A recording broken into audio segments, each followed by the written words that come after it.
Всем привет! Задержка, которая затормозила работу проекта, была связана с тем, что какое-то время я был полностью поглощен организацией своего дня рождения. Вечеринка прошла на ура, и это был яркий пример того, как вот эти люди... Она есть, любовь она повсюду. Буквально за 2 часа превращаются вот в этих людей. Иди найти дружбу. Он мне говорит, ищи, говорит, в паблике, это важно. Но мы вернулись к трудовым будням, у нас очень много работы, на носу сессия, на носу празднования Нового года, каникулы, праздники. У меня еще и у мамы день рождения скоро. По случаю Нового года мы обязательно сделаем новогодний эпизод. Я еще не совсем понимаю, что я от него хочу, но это будет очень светло, празднично, так по-новогоднему будет очень классно. А теперь переходим непосредственно к нашему эпизоду. Эпизод 5, проект «Это важно». Мы начинаем. Приятного просмотра. Сегодняшний эпизод будет посвящен одному человеку. Его зовут Айс. Привет, меня зовут Айс. Это важно. Айс невероятно интересный человек. Мы очень много смеялись, когда с ним общались. Okay, so hello again. So just I want you just don't actually look at me. So try to look at the camera. Just I'll ask you a couple of questions, so just about yourself and so on and so forth. It's really strange having to look at the camera. Okay, maybe so I just Sit there. Sit easy. So first of all, just tell us just briefly about yourself. So what is your name? So where are you from, and so on and so forth.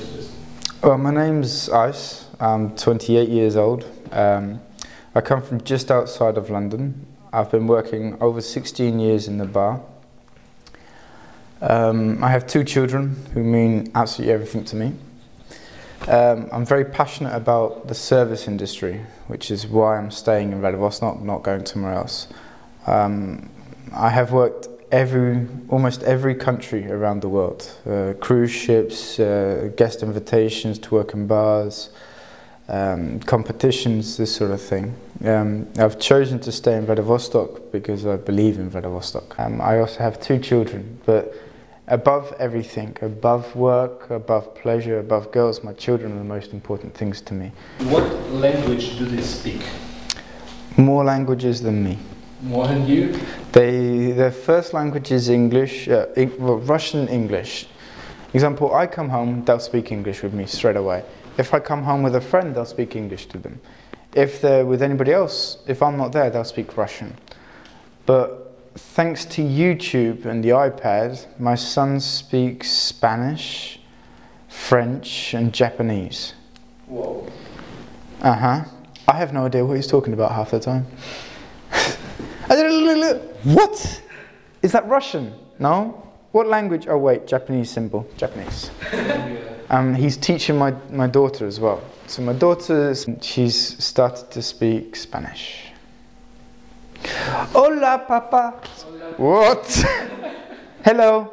Hello. And she doesn't, in English and Russian, she doesn't call me daddy or papa. She calls me Didi. And they call me Diddy, bitch.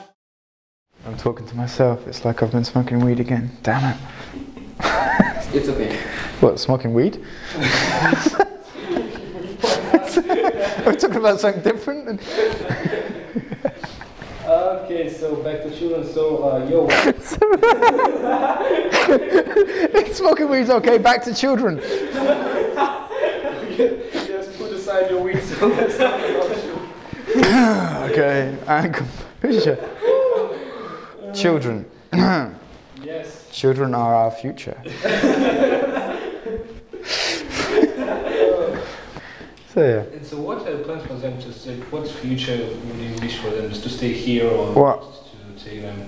I have no plans for them. My parents tried to plan my future. My parents' parents tried to plan their future. I plan to stay here. I plan to be able to look after my children no matter what they want to do or where they want to go. If they want to stay in Russia, they can stay in Russia. We're going to start their education in Russia. But I think my children will be very similar to me. They'll actually know what they want quite early from education. If they want private, or if they want one-on-one, or if they want school, what they want. If they want to go to a different country, it'll be their choice. Obviously, I don't expect them, you want to go to a different country, okay, there you go. We'll go with them, we'll support them for a bit, but my base will be Vladivostok. 100% sok. In Russian, 100% sok, хорошо. remember when I first came here, I didn't know the Russian letters. For me, it was 100% cock. What the fuck are Russians drinking? Okay, so when you first came here?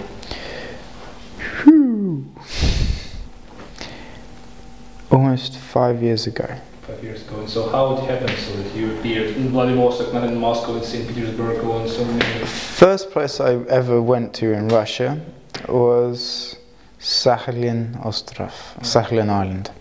Why? Just how it happened so? And I tell you one thing, and this is funny because I have quite a few Australian friends, because I was on a cruise ship coming from Alaska, coming down to Australia. We were on a cruise ship, the ship came in to Sakhalin, it's only for refilling. We're supposed to be there 8 hours. The ship comes in Friday afternoon, not morning, Friday afternoon. The Russian customs decide to take all the passports to stamp or to check or something, I don't know. But they take the passports and then they went home. Oh. So the ship was there for 2 days until Monday morning. And unfortunately, I'd had a really bad experience because I couldn't get off, and as the bar manager, I had to end up giving away free drinks to keep people happy, which then damaged my stock and things like that. And think about it, 1,600 passengers and 2 days of free drinks. You're not talking about losing a little bit, you're talking about losing quite a bit. So I was kind of quite angry. And we arrived in Sydney, and Channel 7 News decided to report, and they came and said, okay, ICE, what do you think, or what was the reason for Sakhalin? I'd already been told the details, and so da, da, da. And what do you think of Russia? My response, looking dead in the camera, I will never go back to Russia. 6 months later, I'm on a different ship. I'm now on a Diamond Princess, and the ship went to Asia and is going, again, relocation cruise, which is why this ship comes here, it's part of the relocation. Just done Asia, Japan, and Japan to Vladivostok. So the first time I came here to Vladivostok was part of the cruise. If I didn't want to come here, I would have had to quit my job. I was here for about a month, just tourist visa. Then I left, went home, finished the contract, went home, got a visa. I then came back via Moscow. I spent 2 days in Moscow. Then I came, worked here. I was here for about 3 months. Then I went to Moscow, England, then Moscow for a month, then England, then Vladivostok. So there. Okay, so I just understood your first opinion of Russia. So in general. First opinion of Russia was very wrong. Yeah. Because my first opinion of Russia was the first thing I saw was Sakhalin. Yeah, I understand. So When it was cold, wet, and nobody knew we were there.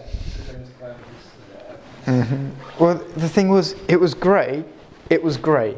There was no difference between the ground and the sky. And what was your first opinion of our town, Vladivostok? Bear in mind, this was about 4 or 5 years ago. I like cars.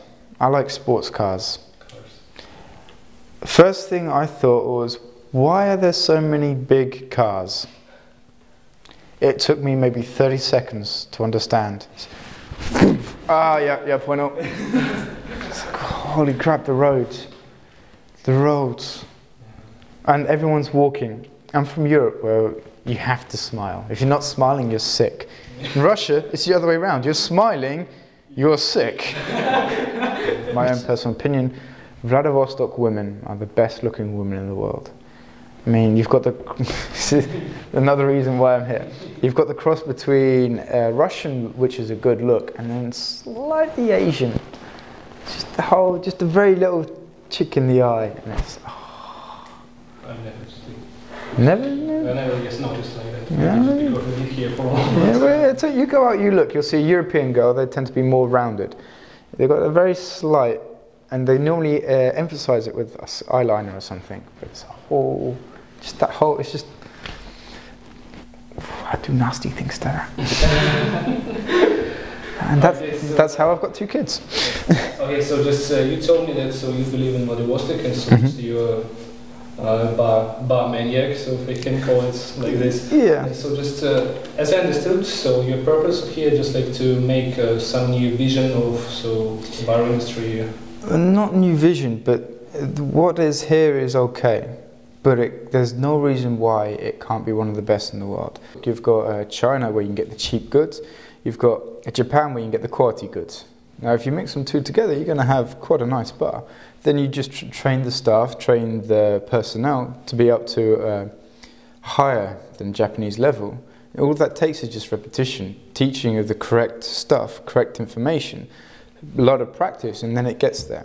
Now, example, you get taught at school, you get taught English by a Russian teacher. Yep. Your English is only going to be as good as this teacher. Now imagine you then go, let's say you go to America, and then you get an English teacher who's American, in America, teaching you English. Not English language, but English literature. Okay. You struggle. Yeah, I do. English literature really confused me. So what you need to do is the people who are training, or you need to improve them. Now, most people don't go to bar schools or bar academies. They get taught by the people who are already working. So the next question. So actually, our city, it's really small, you know, and so we have pretty much. I'm sorry, not think so. Lots of different bars. Okay, so we have now. So some bars are pretty experienced and so they're popular. Are you sure that you'll be able to make something just to? I know what you're saying. I know what you're trying to say. I'm not sure. Can I do something for everyone? There's some places which the way they are is good. The only way you can look at that is waste reduction, and then cost reduction, which would then increase the profit, not necessarily the effectiveness. There's some bars or cafes which are designed to be completely the opposite of what you're expecting. For example, Anti-Cafe. You go in there, the service is kind of none, you pay for your time, everything's cheap, but it's like a children's playground for adults. Yeah? So there's nothing I can do for them. Yeah? But I don't look for places which I can do this for them. I look for places which are trying to improve themselves anyway. If they're already trying to improve themselves, it means they already know that they can be better, which means they're trying. If someone's trying, they will learn. If someone doesn't really want to learn, there's no point teaching them, because as soon as you've gone, they'll forget it. And this goes to the same as places. Directors and owners, if they spend money, they want to see a return on their investment very quickly. Now, if they're only doing it because of this, it's not going to last. It's not going to be cost effective. And so I do it for people who want to do it. I would like to do all of Vladivostok, have all of Vladivostok being increasing and improving their knowledge. That way it would work. But there's some places which are just, they're interested in money and nothing else, which is nothing wrong with that. It's business. So just one more question, I didn't get it. So you just want to improve the quality of our local bars, or just you plan to open something yours? I plan to open something of mine, but my bar will be something Russia's never seen before. Whoa. And it's going to be, first of all, my bar is going to be a cocktail club. Okay. And it's, I said I'm very focused on training and teaching. When people come to the bar, first of all, I'm English, I have trouble speaking Russian, so they're going to come to the bar, everything's going to be in English. If they don't speak English, we'll then translate into Russian for them. When they order a drink or something, they're going to be taught about this drink, they're taught about this cocktail, no matter what it is. I strongly believe in is the guest should always see everything the bartender is doing if they're doing it for them. Now the problem is the fruit is at a station below, so you can't really see. So we've got two cameras pointing at the fruit station, 2 angles, and a big TV behind them, showing this magnified. So when they're preparing your garnish, you can see it. Okay, so do you have some favorite bars or cafes, local, I mean? Yes. Молоко и мед? Молоко med, I like really milky coffee, so I like the coffees and the panini and молоко med. Relaxing with friends before going to a club. If it's going to be a relaxing night, I go to FC bar, Face Control bar. If it's going to be a hard night, I go to Bar 21. Sometimes, very, very seldom, I'll start in Anti-Cafe. It really depends on who I'm with. But then the clubs I either go to is Kuku, Konechna, Kuku. I'm too old for Shum. Like the first time I went to Shum, it was maybe 10 days after it opened. I went in for the opening. It was pretty cool. A little bit quiet, but pretty cool. I went in 10 days afterwards with I had an American friend, consulate friend. He's about 10 years older than me.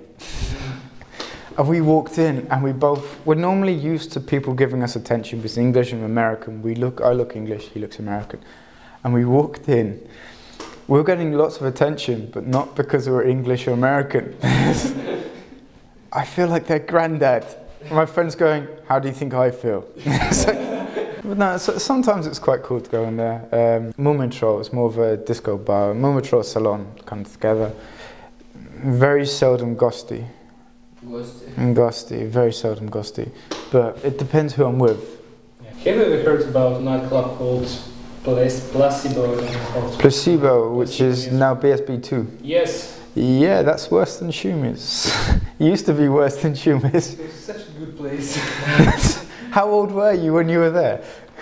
I think I was 15. I went to Placebo once, and I'm not exactly a very big guy, but if someone pushes me, I will push back. And this person pushed me with their shoulder. I turned around to see who's pushing me. I had a drink in my hand, kind of spilled a bit. It was a little kid. Really, a little kid, and he had a Red Bull vodka in his hand. If I hit him, I'd probably kill him. I just looked down at him, said, do you speak English? He went to the toilet. Just literally turned around and went off to the toilet. Okay, so about kids and so bars and alcohol, so actually I know so that's I think in all countries, so good countries I mean, so it's so you can't drink, so before 16 you can't. 16. 16. In some parts of America 21. In England you are allowed to drink wine or beer with a dinner in a restaurant after the age of 12. And Russia has a very, very strange drinking law. Anyone under the age of 18 is not allowed to purchase the alcohol. Well, they can drink. But you can drink it. If I'm with my friend is 14 years old, I can buy it for him. This is okay. But if he buys it, it is against the law. But if people want to drink at home, you should be allowed to drink. You should be controlled how you buy it. This is the only thing, not necessarily controlled, but you should be influenced in buying it. Not influenced by, go on, buy it. I mean, influenced as in, are you sure you want to buy this? Is this what you want to do? Okay, so just you told me about your experience in Shum, Super Club, as they call themselves.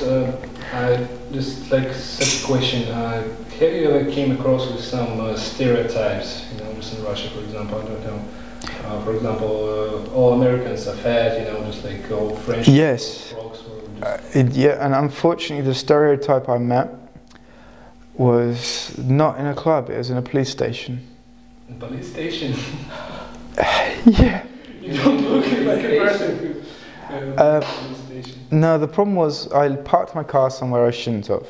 And for some reason, it was just a really strange day, my alarm wasn't working. So I had to lock the car, nothing. I was inside for about 4 hours. I came out, the car wasn't there. First thing you do, you phone your friends. Have you taken my car, you faggots?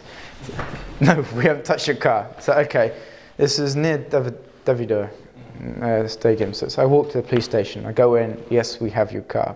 So, okay, cool. What do I need to do? And the policeman, that was all he spoke in English. So he said, I have a friend, Parovodchik. What? Parovodchik, speak English. So, great. This drunk old woman, blonde, basically stereotype of babushka plus prostitute. No, it was quite interesting because when she's speaking, she's holding my leg. I'm thinking maybe this is just this character of this woman. But when when I finished, she offered me 500 rubles for a blowjob. She offered you money just... No, I don't know if she wanted me to pay her for the blowjob or she'd give me 500 rubles if she sucked my dick. I didn't know this, but it's just like, no, thank you. But that's the only stereotype, but every Russian has a part of a stereotype in it. Like, not being funny, it's cold, Russians do hunch their shoulders. Russians who do sports, they either win or they don't talk about it. It's part of the stereotype. Unfortunately, the stereotype is drinking, strong, love sex, seriously alcoholics, and communists. Now, I haven't ever seen one of these all in one person. One of my friends is extremely patriotic to Russia, which is funny because he lives in Thailand. Okay, so is there anything similar with Vladivostok, with your local town, so your hometown? Yes. Like what? There's people, there's houses, there's cars. No, actually there's a lot similar. The supermarkets are very similar, except from, you imagine your supermarkets, the big supermarkets. That's kind of how we have our small supermarkets. You have China City, we kind of have something similar, like just Chinese markets. My local city or local town is heavily influenced by international companies coming in. They'll do like Russia does a French week or a salsa week or things like that. We do the same in my city or my town. Drinking culture, same problems, almost the same problem as my small city. Driving is very different. The roads are very different, the cars are very different. Everything else is kind of different. The climate is somewhat similar. We have more fog, but we have very short, hot summers, but our hottest will be maybe 24. Our coldest is -1. -1. I didn't. No. But I tell you what, I get colder in England than I do here. Really? And I wear the same clothes. In England it's very wet. And it goes through to your bones and you feel it. Here you got a coat on, you stay dry, you're fine. So you don't feel it. It could be like -30, -25. It's England -1. Yeah. Yeah. Okay, so I think last question. Do you miss England? No. No. И я так и не понял, почему он уехал из Англии, почему он не скучает, он этого не объяснил. Может быть, действительно, он очень любит наш город. На этом у нас все. В ближайшее время мы сделаем канал на YouTube, как это сейчас очень модно. Будем заливать туда также все ролики, так что ищите, подписывайтесь, смотрите за новостями в группе, которая больше не будет простаивать. Блоги, которые, к сожалению, сейчас не может писать Глеб Васюкевич, будут писать различные люди, что, мне кажется, даже немного полезно, потому что, когда пишут разные люди, ну, это что ли интереснее. Меня зовут Данил. Всем пока!